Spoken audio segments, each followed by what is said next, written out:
isso eu não consegui falar em alguma parte, tá? E eu fiz uma oração. Aleluia. Em agradecimento. Glória. Glória. Porque muitas bênçãos nós temos para Ele, sabe? E eu não me canso de agradecer esse Deus. Amém, Jesus, glória. Não me canso. Glória a Deus. Eu posso sim estar cansado do trabalho. Eu passo quase 10 horas em pé do meu dia, mas de agradecer nunca. Aleluia. Eu sou muito grata ao que Deus faz. E esse louvor, ele transformado em oração, ele vai além do que a gente pode conversar com Deus. Maravilha. E hoje eu quero testemunhar mais um milagre da parte do Senhor. Era para mim ter testemunhado no domingo, mas culto da família, culto de adoração, e eu fiquei mais uns dias orando. E hoje eu estou aqui para agradecer ao Senhor pelo grande livramento que Ele deu ao meu filho, no dia 25.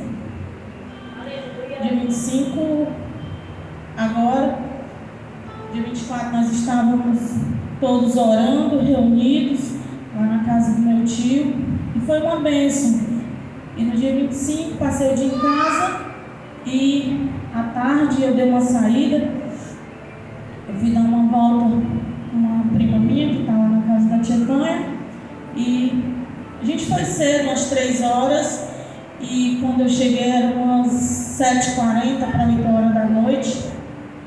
E quando eu desci do carro, só deu tempo eu fechar a porta, que eu ia me sentando, meu celular tocou. Aí era a esposa do meu filho mais velho. Aí eu brincando disse assim: quem me perturba? Aí ela disse: tu tá onde? Aí eu disse: estou em casa, acabei de chegar. Aí ela disse assim: mulher, o Matheus sofreu um acidente. Aí quando ela disse isso, minha alma, acho que ela saiu do corpo. E eu fiquei paralisada. Meu Deus. E ela disse: vai pro Frotinha, que já socorreram ele. E eu: como assim? Onde foi? Cadê ele?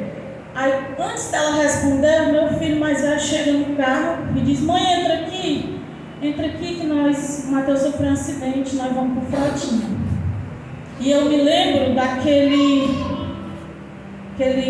retrospectiva, pastor, de quando eu estava sentada ali, e vieram me chamar dizendo que o Felipe tinha sofrido um acidente. Porque na hora não me disseram que era, disseram que era um acidente.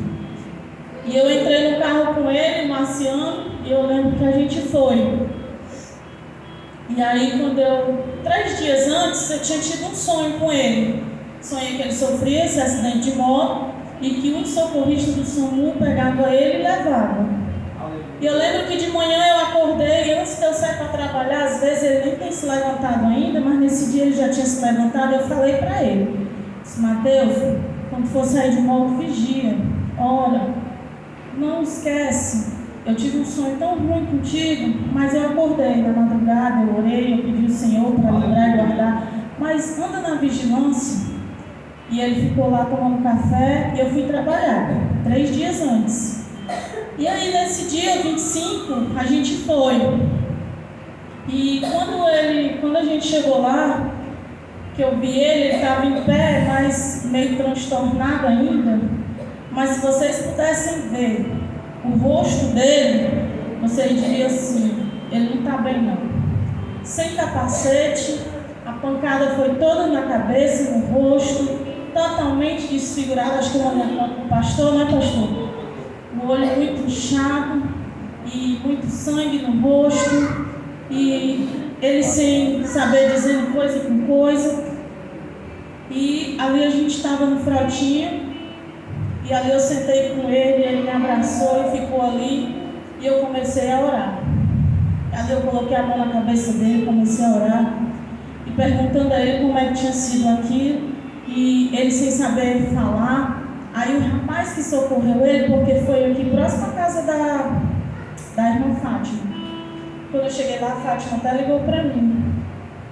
E aí o rapaz explicou que ele vinha, passou as perimetrais, chegou na esquina, ele derrapou, vinha com alta velocidade. E ele tinha uma moto, uma Gopro mais potente, vinha em alta velocidade, derrapou nessa areia. E a moto girou, jogou ele longe. E calçada, né? Para proteger, que ele girou, a moto jogou ele naquele ferro e a pancada foi toda no rosto dele e na cabeça. E aí ele ficou desacordado, depois ele acordou, o pessoal socorreu ele lá, o pessoal já conhecia, e lá no Frotinha eu comecei a conversar com ele para ele não dormir, e ele todo tempo dizendo coisa com coisa. Mãe, e eu caí, eu disse, caiu, eu disse, cadê minha moto? Eu disse, seu pai guardou, porque o rapaz tinha entregue a moto, quando o Marciano chegou, e ele o tempo todo perguntando pela carteira, pelo celular. Eu disse, não se preocupe com carteira e celular, a gente está aqui para poder fazer seus primeiros socorros. Meu rosto está feio? Eu disse, não está não. E aí ele baixava a cabeça, ficava dizendo coisa com coisa, e eu orando, e eu, Senhor, eu creio que ele está bem, e eu orando no Espírito. Depois comecei a chorar, e ali eu coloquei a mão na cabeça dele, comecei a orar de novo, e o tempo todo ele levantava a cabeça e disse, mãe, eu caí. Aí eu disse, caiu, meu amor, mas você está bem, nós vamos já ser atendido. Aí ele foi atendido logo. A gente entrou, quando a gente entrou, aí o médico pegou o papel dele, aí mandou ele ir para a emergência, e aí ele disse assim, nossa, o que foi que houve com esse rapaz? Ele disse, acidente de moto. E ele estava sem capacete, eu sem capacete. Essa pancada todinha, ele estava sem capacete, eu sem capacete. Aí olhou, examinou, aí ele disse assim, a gente vai ter que transferir ele para o JF. Eu confesso que